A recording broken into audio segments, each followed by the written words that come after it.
या बातमीचे प्रायोजक आहेत सरगम कलेक्शन। रमजान निमित्त होलसेल पेक्षा स्वस्त ब्रँडेड शर्ट। आमचा पत्ता जगदंबा चौक, सोलापूर।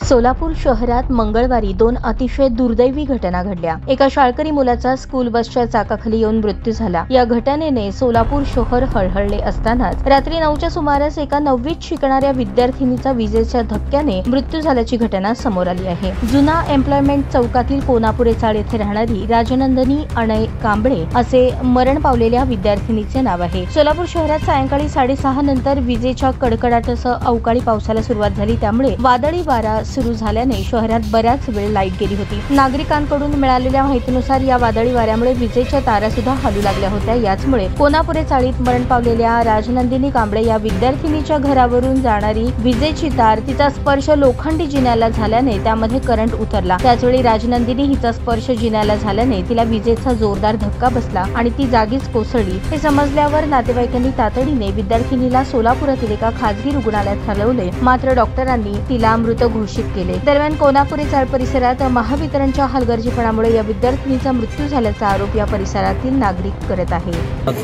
कोनापुरे चाळ येथील आज घटना घडली की वादळ वाऱ्यामुळं की एमएससीबीच्या निष्काळजीमुळं वादळ वारा सुटलं। अचानकच आहे ना, आमच्या घराच्या बाजूला एमएससीबीचं मोठं पोल आहे, त्या पोलवरून वायर जिन्याला लागून तर पूर्ण करंट लागलं। करंट लागल्याबरोबर माझी भाची जिन्यावर जाताना तिच्या पायाला पूर्णपणे करंट लागून तिचा मृत्यू झाला।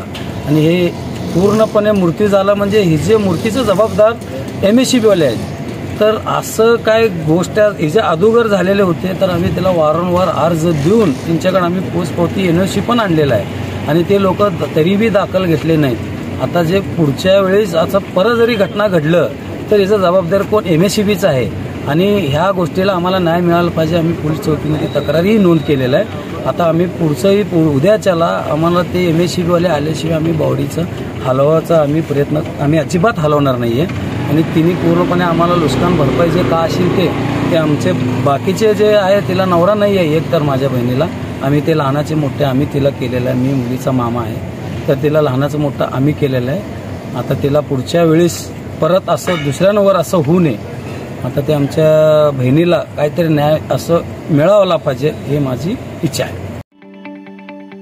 ताज्या बातम्या पाहण्यासाठी प्राईम महाराष्ट्र न्यूज चॅनलला सबस्क्राईब करा।